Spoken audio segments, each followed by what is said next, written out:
Hello friends, आप सभी को नए साल की हार्दिक शुभकामनाएं। आज हम सीखने जा रहे हैं GSTR 9 की टेबल नंबर 5 से आगे की टेबल्स कैसे भरनी है 6 to 19। तो आज हमारा GSTR 9 पूरा कंप्लीट हो जाएगा। तो डिटेल में हम सीखने जा रहे हैं GSTR 9 की एट टेबल नंबर 6 to 19। तो चलिए स्टार्ट करते हैं हम। इसमें सीखना शुरू करते हैं कि क्या क्या डिटेल्स कहाँ कहाँ से किस किस फॉर्म से और फॉर्म के किस टेबल से GSTR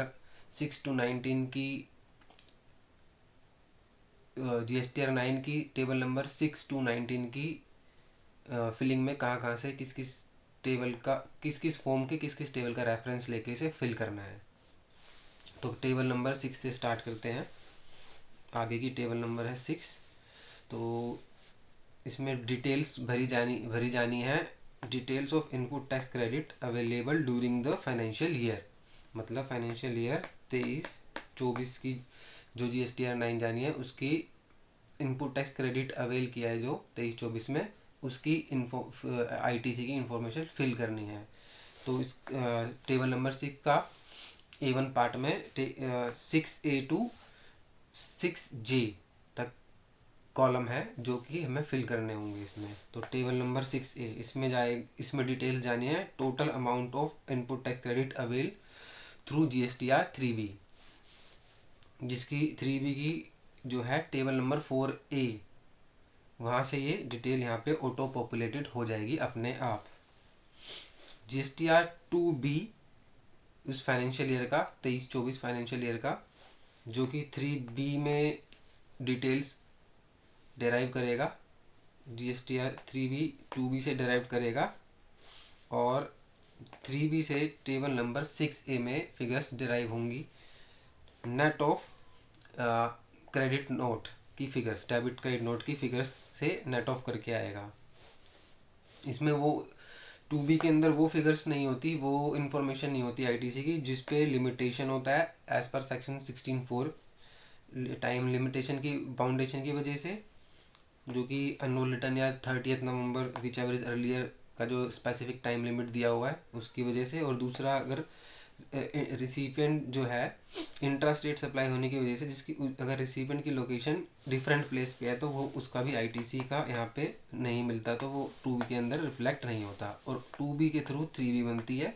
और 3B की ITC की जो कॉलम 3B के अंदर गए हुए ITC 6A में रिफ्लेक्ट होता है। तो ये यहाँ से ऑटो पॉपुलेटेड रिफ्लेक्ट हो जाएगा और ये नॉट एडिटेबल होता है और ऑटो पॉपुलेटेड रिफ्लेक्ट हो जाएगा ये टेबल नंबर 6A में GSTR 9 की। टेबल नंबर 6B की बात करते हैं। Inward supplies other than imports and inward supplies liable to reverse charge but include services received from SEZ। तो अब जो 6B नंबर टेबल है, ये 6A नंबर के अंदर सभी का टोटल ITC चला जाएगा। अब 6B के अंदर जो है inward supplies other than import and inward supplies liable to reverse charge है, मतलब ITC इसमें डालना है जो कि इम्पोर्ट नहीं है, इम्पोर्ट के थ्रू नहीं है आया हुआ है, और जो कि ऐसी सप्लाईज के ऊपर नहीं आया हुआ है जिसमें जो लाइबल है RCM के अंदर, लेकिन सर्विसेज फ्रॉम SEZ का जो ITC है वो यहाँ पे भरा जा सकता है। तो इसकी बाइफर्केशन देनी होगी हमें इनपुट में, कैपिटल गुड्स में और इनपुट सर्विस में। तो अब 2018-19 तक जितना भी ITC होता था हम इसे सीधा इनपुट में डाल देते थे, इनपुट वाले में डाल देते थे, बाइफर्केशन नहीं करते थे, तो ये अलाउड था तब तक। लेकिन 2019-20 से बाइफर्केशन देनी है ITC की, इनपुट और CG कैपिटल गुड्स में मैंडेटरी है। ठीक है, चाहे इनपुट में इनपुट प्लस इनपुट सर्विसेज हम डाल सकते हैं, लेकिन कैपिटल गुड्स को अलग से बाइफर्केशन में दिखाना पड़ेगा। और इसमें इसे हम मैच करके रखेंगे 2B से भी, जो इसमें हम डिटेल्स भरेंगे 2B से भी मैच करके रखेंगे। ITC ऑन डेबिट और credit note, ITC on invoice और debit note not to be claim if not uploaded by the supplier in his GSTR1 as per the rule 36(4) ITC on provisional basis। जो rule 34(6)(4) था, provisional basis ITC की बात होती थी उसमें। और 1 जनवरी 2022 से based on section 16 subsection 2 close AA of CGST act ITC on provisional basis remove कर दिया गया है। ठीक है, हम प्रोविजनल बेसिस पे लिख सकते हैं। जो 2B के अंदर आईटीसी रिफ्लेक्ट कर रहा होगा हमारे, वही हम आईटीसी क्लेम कर सकते हैं, प्रोविजनल बेसिस पे नहीं कर सकते। आईटीसी जो होगा, जो ग्रॉस अमाउंट आएगा 3B में टेबल नंबर 4A से एलिजिबल और इनएलिजिबल, वो ग्रॉस पूरा यहाँ पर 6B में हमें रिपोर्ट करना है। उसके बाद जो इनएलिजिबल पोर्शन है उसको table number 7E of GSTR 9 में वहाँ पे रिपोर्ट करना है। पहले ग्रॉस चला जाएगा 6B में, एलिजिबल और इनएलिजिबल। उसके बाद जो इनएलिजिबल होगा उसको 7E में रिपोर्ट कर देंगे हम, टेबल नंबर 7E में ऑफ GSTR 9। अगर नेट ले रखा है 3B में तो ओनली एलिजिबल वाला 6B में चला जाएगा नेट बेसिस पे, 7E में कुछ डालने की ज़रूरत नहीं पड़ेगी। उसके बाद है, अगर हमने कुछ रीक्लेम करा आईटीसी का तो टेबल नंबर 6H में जाएगा। जैसे हमने रिवर्सल किया था फिर उसको रीक्लेम किया तो वो टेबल नंबर 6H में जाएगा। ठीक है, 6B में नहीं जाएगा। Table number 6C inward supplies received from unregistered person liable to reverse charge on which tax is paid and ITC is availed. अब इसमें वो आईटीसी आएगा जो हमने अनरजिस्टर्ड पर्सन से लिया और उसके ऊपर हमने रिवर्स चार्ज में टैक्स पे कर दिया है और आईटीसी अवेल कर लिया है। इसको भी इनपुट सर्विस और कैपिटल गुड्स की बाइफरकेशन में डाल देंगे। और 6D table number inward supply receive from registered person, E में था अनरजिस्टर्ड, डी में है registered person liable to reverse charge, जिस पे आईटीसी पे हमने टैक्स पे कर दिया आरसीएम के बेसिस पे और आईटीसी अवेल कर लिया है। इसको भी इनपुट सर्विस और कैपिटल गुड्स की बाइफरकेशन में हमें बाइफरकेट करना है।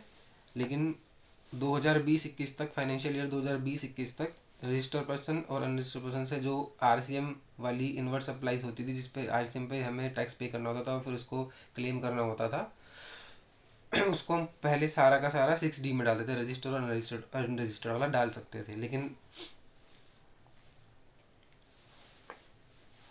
2020-21 के बाद उनकी बाइफरकेशन करनी ज़रूरी है। अनरजिस्टर्ड का अनरजिस्टर्ड में और रजिस्टर्ड का रजिस्टर्ड वाले में रिस्पेक्टिव कॉलम में डालना होगा इसको। और इसको हम लेंगे टेबल नंबर, इसको रेफ़र करेंगे हम table number 4A bracket 3 of 3B 6C और 6D भरने के लिए। 6C और 6D shall not exceed 4G of 3B, ये हमें ध्यान रखना होगा। 6E table number 6E import of goods including supplies from SEZs, ये भी गुड्स है, ये भी गुड्स है, क्योंकि SEZ की सर्विसेज जो रिसीव हो रही थी वो ऊपर हमने इंक्लूड कर ली थी इनवर्ड वाले में, टेबल नंबर 6C में, सॉरी 6 टेबल नंबर 6B में है ना, सर्विसेज रिसीव फ्रॉम SEZ, तो गुड्स वाला नीचे आ गया। टेबल नंबर 6E में import of goods plus import of inclusive, जो कि हमने SEZ से भी गुड्स लिए होंगे वो। ठीक है, तो इसका ITC import of goods SEZ से कोई गुड्स आई हैं बिल ऑफ एंट्री से, और टेबल नंबर 4A1 से ऑफ 3B से रेफ़र करेंगे इसको भरने के लिए। बाइफरकेशन इसकी भी होगी इनपुट में और कैपिटल गुड्स में मैंडेटरी। इनपुट सर्विसेज का तो यहाँ पे कोई बात ही नहीं, क्योंकि गुड्स की बात हो रही है पूरी। 6F table number 6F import of services excluding SEZ से, क्योंकि SEZ वाली पहले से ही ऊपर रिपोर्ट हो चुकी है, तो इसके लिए हमें table number 4A2 of 3B refer करना पड़ेगा। Table number 4A of 3B refer करना पड़ेगा। Table number 6G input tax credit receive from ISD, input service distributor से जो इनपुट टैक्स के उसने अपने रिसिपेंट को जो वो कर रखा होगा, इनवॉइस इशू कर रखे होंगे, debit note credit note issue कर रखे होंगे, table number 4A 4 of 3B से रेफर करके यहाँ पे फिल करना होगा। Table number 6H amount of ITC reclaimed other than 6B, जो 6B में नहीं है, एक्सक्लूसिव है, under the provision of this act. Full या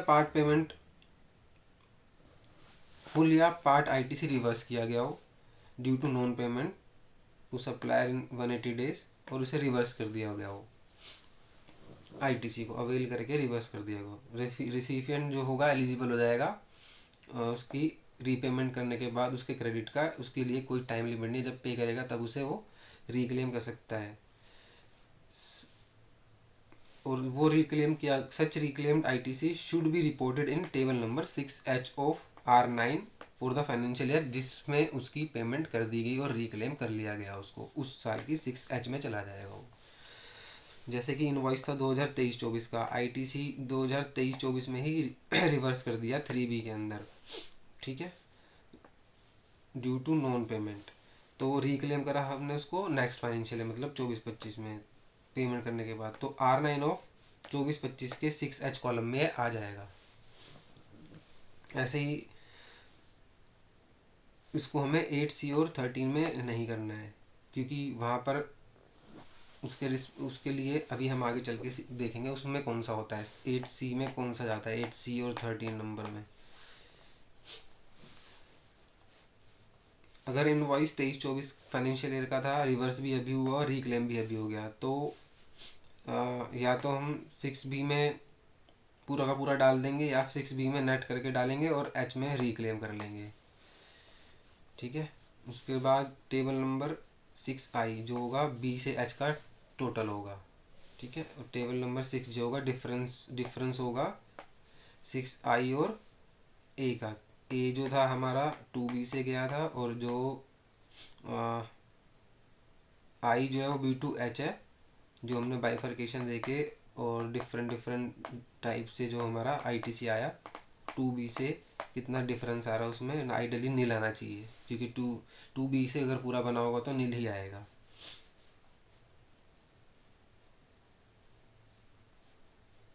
उसके बाद part A2 of table number 6 का 6K2O है, ट्रांजिशन के थ्रू जो आया आपके पास ITC वो यहाँ आ जाएगा, ट्रान 1 जो फाइल किया होगा उसके थ्रू, ठीक है। ट्रान 2 से जो आया होगा उससे आ जाएगा। उसके बाद any other ITC avail but not specified above, ऊपर कहीं पे अवेल नहीं वो यहाँ पे आ जाएगा। जैसे कि एग्जांपल के लिए 18 सेक्शन 18(1)A और section 18 clause 1 sub clause A to 18(1)D, like जो जैसे कि इसमें ये कहते हैं कि कंपोजिशन से रेगुलर में आया तो उसका जो 1 day बिफोर का जो स्टॉक पड़ा होता है फिनिश गुड का, सेमी फिनिश गुड्स का, कैपिटल गुड्स से रिलेटेड, वो उसको मिल जाएगा, वो यहाँ मिलेगा उसको 6M में, सॉरी यस 6M में। उसके बाद एग्जाम टू टैक्सेबल सप्लाई में आया तो उसका भी फिनिश गुड्स का, सेमी फिनिश गुड्स का और कैपिटल गुड्स का मिल जाएगा। रजिस्ट्रेशन वाला हुआ तो फिनिश गुड्स और सेमी फिनिश गुड्स का ना, रजिस्ट्रेशन ग्रांट हुआ उसको उससे एक दिन पहले वाला जो स्पेसिफिक सर्कमस्टांसिस वाला होता है। उसके बाद ITC वो भी ITC 1 में बाय फॉर्म ITC 1 के थ्रू, ITC 2 जो on account of merger, demerger, sale, amalgamation, lease, transfer of business, उसके थ्रू जो ITC मिलेगा वो यहाँ आएगा। अब इन सब का टोटल K2 लेके M तक का N में आ जाएगा और 6O में आ जाएगा ITC available, total ITC available 6I और 6N, 6N और 6I का टोटल, 6I का टोटल जो है यहाँ आ जाएगा, टोटल ITC अवेल्ड। अब आएगा table number 7 detail of ITC reverse and in eligible ITC for the financial year. इसमें क्या होगा, इसमें टेबल नंबर 7 जो होगा detail of ITC reverse and in eligible ITC for the financial year, जैसे 23-24 का फाइनेंशियल ईयर 23-24 का जो हमने रिवर्स किया और इनएलिजिबल था रूल 37 के हिसाब से। जैसे 180 डेज में नॉन पेमेंट वाला। Rule 39 credit note of ISD to input service distributor, उसका रिवर्स करेंगे। रूल 42 इनपुट था, कॉमन क्रेडिट था टैक्सेबल एग्जम्प्ट वाली गुड्स का, तो उसका भी जो पोर्शन है वो यहाँ पे रिवर्स होगा। Capital goods rule 43 capital goods अगर टैक्सेबल नॉन टैक्सेबल के लिए बन रही है तो उसका प्रोपोर्शनेटली जो रिवर्स होना होगा वो यहाँ पे हो जाएगा। उसके बाद एज पर सेक्शन 17(5) जो ब्लॉक क्रेडिट में था, उसके बाद ट्रान 1 का कोई या रिवर्सल हुआ और ट्रान 2 का कोई रिवर्सल हुआ तो वो यहाँ पे आ जाएगा। अदर जैसे कि एग्जांपल 37 है, सप्लायर ने 3B फाइल नहीं किया तो उससे रिलेटेड यहाँ पे रिवर्सल हो जाएगा, फिर उसका टोटल यहाँ पे आ जाएगा रिवर्सल का। और जो net ITC available for utilisation होगा वो यहाँ शो कर जाएगा टेबल नंबर 7J में। उसके बाद आता है table number 8। Table number 8 other ITC related information, ठीक है। 8A में 2B का ऑटो पॉपुलेशन आ जाएगा। पहले क्या होता था 2A से आता था टेबल नंबर 3 और 5 ऑफ 2A से 2A की, अब आएगा table number 3I of 2B form 2B का पार्ट A एंड B से, और इसमें हमें डिस्क्रिपेंसी हो सकती है ये देखनी पड़ेगी और उसको मैच करके चलना पड़ेगा। Table number 8B ITC as per some of और 6B एंड 6H, 6B और 6H ये रिक्लेम वाला, और ये हमारा जो 3B से यहाँ पे ऑटो पॉपुलेट हुआ था, और 6H जो हमने रिक्लेम करा, ये दोनों का टोटल यहाँ पे ऑटो पॉपुलेट हो जाएगा 8B में। 8C टेबल नंबर 8C ये थोड़ी इंपॉर्टेंट टेबल है, इसको ध्यान से देखते हैं।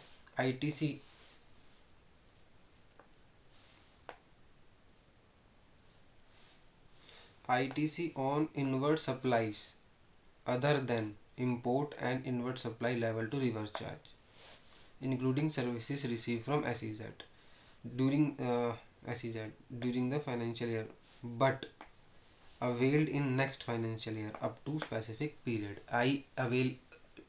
रिसीव जो हुआ है करंट ईयर में हुआ है लेकिन उसका नेक्स्ट फाइनेंशियल ईयर में अवेल कर रहे हैं उसको। ITC on inward supplies, import पे नहीं, इनवर्ड सप्लाई लेवल टू रिवर्स चार्ज पे नहीं, पर इंक्लूड करेंगे सर्विसेज फ्रॉम SEZ जो कि रिसीव अभी हुई है 23-24 में, पर अवेल करी 24-25 में, तो ये यहाँ पर वो टेबल आएगी। स्पेसिफाई मतलब अनरोल रिटर्न और 30 November whichever is earlier. Table number 8C और टेबल नंबर 13 दोनों में रिपोर्टिंग होती है ऐसी चीज़ों की जो अभी हमने ये डिस्कस करा, ठीक है। स्पेसिफाइड पीरियड वाला रिसीव करा अभी और अवेल करा नेक्स्ट पीरियड में, तो दोनों में होती है ये टेबल नंबर 8 में और 13 में, दोनों में होती है, ठीक है। हम एग्जांपल लेते हैं। इनवॉइस था रिपोर्टिंग फाइनेंशियल ईयर मान लो 23-24, सप्लायर ने रिपोर्ट करा GSTR 1 में नेक्स्ट फाइनेंशियल ईयर में, क्योंकि after due date of March 2B में रिफ्लेक्ट हुआ नेक्स्ट फाइनेंशियल ईयर की, ठीक है। 2B में तो रिपोर्टिंग क्या होगी 8C में और 13 में ऑफ GSTR 9 ऑफ रिपोर्टिंग, ठीक है। सेम गुड्स हमें रिसीव नहीं हुई, इनवॉइस मिल गया, गुड्स रिसीव नहीं हुई, ITC हमने क्लेम कर लिया और उसको रिवर्स कर दिया, लेकिन उसको रिक्लेम करा नेक्स्ट फाइनेंशियल ईयर में, ठीक है। तो रिपोर्टिंग होगी इसकी 8C और 13 में 23-24 के, और नेक्स्ट फाइनेंशियल ईयर जो होगा उसके 6H में चला जाएगा, मतलब कि 24-25 में। तो 8C में कौन से आएंगे, 8C में वो वाले आएंगे जो एक तो 3B 2B में हमारे नेक्स्ट ईयर आए ड्यू टू ITR उस GSTR 1 लेट फाइल करी थी, दूसरा इनवॉइस लेट रिसीव करी थी, तो हमने इनवॉइस रिसीव कर ली थी लेकिन गुड्स रिसीव नहीं थे तो हमने उसको रिवर्स कर दिया था और नेक्स्ट फाइनेंशियल में उसको अवेल करा, तो ये दोनों 8C में चले जाएंगे। और 6H में कौन सा आ रहा था, जो हमने रिवर्सल करी थी, वो किस वजह से, नॉन पेमेंट वाली वजह से, नॉन पेमेंट वाला 6H में जाएगा। 8C में वो आएगा जो कि R1 में रिपोर्ट नहीं हुआ या गुड्स लेट से रिसीव हुई, ये डिफरेंस है दोनों में, ठीक है। टेबल नंबर 8D, डिफरेंस आ जाएगा 8A का, और 8 डिफरेंस आएगा 8A minus B and C। 8A मतलब जो ऑटो पॉपुलेटेड हुआ था 6H और B का, और ये हो जाएगा माइनस उसमें से B एंड C।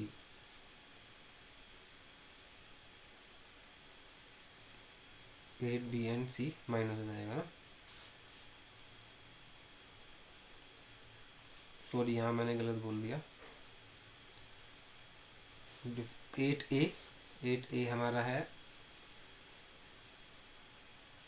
जो 2B से ऑटो पॉपुलेटेड हुआ, ठीक है। 8A हो जाएगा, उसमें से B माइनस होगा जो ऑटो पॉपुलेटेड हुआ है 6B और H से, मतलब कि जो हमने क्लेम किया 3B के अकॉर्डिंगली, प्लस में 6H जो हमने रिक्लेम करा, ठीक है। और 8C जो हमने नेक्स्ट फाइनेंशियल ईयर में क्लेम करना है, रिसीव अभी हो गया, तो माइनस होके इसमें आ जाएगा 8D में। आइडली तो जीरो या पॉजिटिव होना चाहिए, नेगेटिव हुआ तो फर्दर इन्वेस्टिगेशन करनी पड़ेगी। नेगेटिव होने का कारण क्या हो सकता है, जैसे कि एग्जांपल लेते हैं 2022-23 में इनवॉइस मिला, ठीक है, आईटीसी रिवर्स हो गया ड्यू टू सेक्शन 37 या 37A और अदर किसी प्रोविज़न की वजह से, रिक्लेम करा 23-24 में 6H के अंदर, ठीक है। However this credit will not be populated in 8A में नहीं जाएगा 23-24 के, तो इस वजह से 8D में नेगेटिव फिगर आ सकती है। और दूसरा हमने कुछ डुप्लीकेशन कर ली हो क्लेम करने में आईटीसी को, तो उस केस में भी आ सकती है 2B में, क्योंकि वो 8A जो है वो 2B का ऑटो पॉपुलेटेड फिगर है इसलिए, क्योंकि बाकी नीचे की फिगर 8C और 8B ज़्यादा हो जाएंगी, वो कम होगा तो नेगेटिव आ सकती है। तो ये 1-2 रीज़न हो सकते हैं कि ये नेगेटिव आ जाए। आइडली तो पॉजिटिव या फिर ज़ीरो आना चाहिए। Table number 8E, ITC available but not availed, eligible credit that has not been availed may be due to time limit की वजह से, सेक्शन 16(4) की, तो वो होगा तो वो यहाँ पे रिपोर्ट हो जाएगा, ठीक है। जो 2B में भी नहीं है और हमने 3B में भी क्लेम नहीं करा, लेकिन हमारे बुक्स ऑफ अकाउंट्स में हमारे पास है वो, तो 8E में नहीं आएगा, केवल और केवल ये इस तरीके का आईटीसी आएगा, ठीक है, 8E में। फिर उसके बाद आएगी table 8F, ITC available but ineligible due to compliances of section 16 और रूल 36। जनरली 8E और F का टोटल 8D के बराबर होता है। ये हो गया 8F तक। 8G, IGST paid on import of goods including supplies receive from SEZ, ठीक है। IGST पेड वाला आएगा 8G में। ITC अवेल्ड वाला जो आएगा इम्पोर्ट ऑफ गुड्स वाला, वो 6E में आएगा, यहाँ नहीं आएगा, यहाँ पे IGST पेड वाला फिगर आएगा। फिर आएगा IGST क्रेडिट अवेल्ड, ठीक है, ऑन गुड्स जो भी ऊपर जिसकी बात हुई है, ठीक है, ये ऑटो पॉपुलेटेड आ जाएगा यहाँ पे। उसके बाद 8I ऑटो पॉपुलेटेड आएगा टेबल 6E से, ठीक है। और 8I डिफरेंस आ जाएगा 8G और H का, और ITC available but not availed on import of goods, ठीक है, तो ये आ जाएगा equal to 8I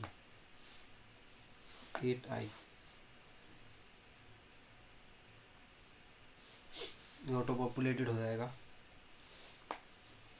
table number 8K, total ITC to be lapsed in current financial year, मतलब 8E का मतलब ये हो गया 8E, एक तो ये वाला फिगर जो हमने अवेल ही नहीं करा, अवेलेबल था बट अवेल नहीं करा। 8F इनएलिजिबल था, और 8I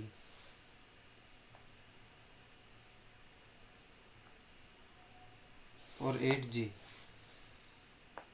अवेल था, अवेल नहीं करा, इनएलिजिबल, और G ITC available but not availed on import of goods. तो ये तीनों फिगर जो होंगी ITC to be lapse for current financial year हो जाएगा। अब आते हैं हम टेबल नंबर 9। टेबल नंबर 8 तक हो गया GSTR 9 की। अब आ गया detail of table number 9, detail of taxes paid as declared in return during the financial year, और सारी फिगर्स अपने आप आ जाती हैं इसको।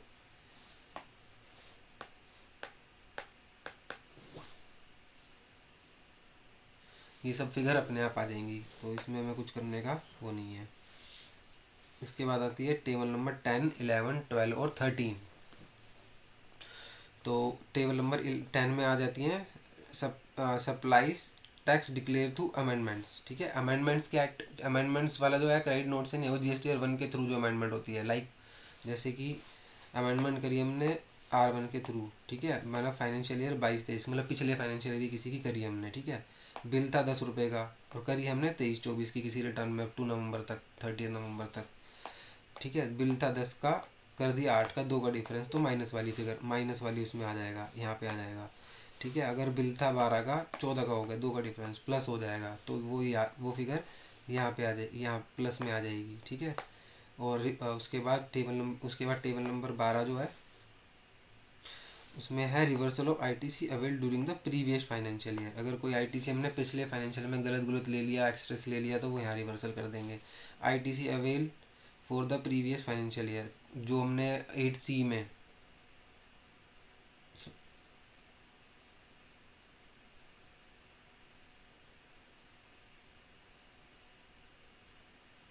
हाँ जो 8C वाला हमने अभी देखा था, तो वो वाली वो एक फिगर वहाँ पे रिपोर्ट होगी और यहाँ पे भी रिपोर्ट होगी।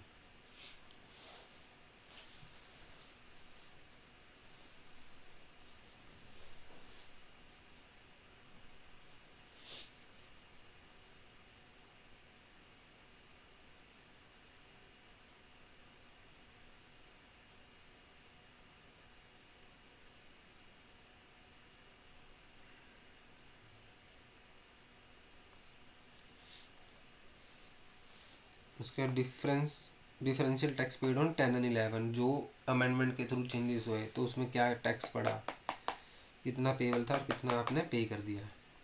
इंटरेस्ट वगैरह भी बनेगा उसके ऊपर, अगर आपने लेट पे किया हुआ, लेट हो गया मतलब काफ़ी टाइम बाद आपने उसको ठीक किया और उसको पे किया, तो तब तक का इंटरेस्ट भी, जिस दिन पे किया अमेंड करके, तब तक का इंटरेस्ट लगेगा। उसके बाद particular of demand and refund, वो सब यहाँ फिगर आ जाएगी, यहाँ फिल कर देंगे।